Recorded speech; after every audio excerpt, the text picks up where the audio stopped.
युक्रेनच्या उद्या होणाऱ्या राष्ट्रीय दिनानिमित्त त्यांनी शुभेच्छा दिल्या।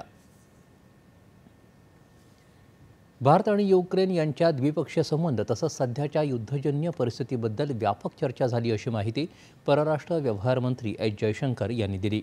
पंतप्रधान नरेंद्र मोदी आणि युक्रेनचे राष्ट्राध्यक्ष व्लोदिमीर झेलेन्स्की यांच्यात झालेल्या द्विपक्षीय आणि प्रतिनिधिमंडळ चर्चेबद्दल त्यांनी आज माहिती दिली।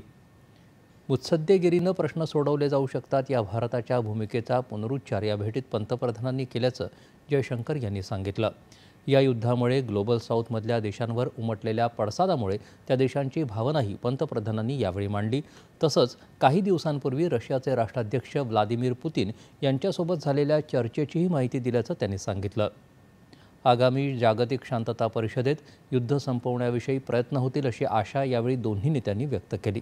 या शांतता प्रक्रियेत भारताचा सातत्यानं सहभाग असावा अशी अपेक्षा झेलेन्स्की यांनी व्यक्त केल्याचंही जयशंकर म्हणाले।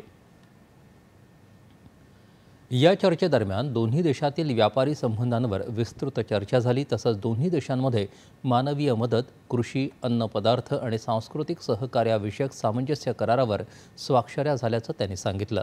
त्याशिवाय औषधं आणि वैद्यकीय सेवांविषयीही करार झाला।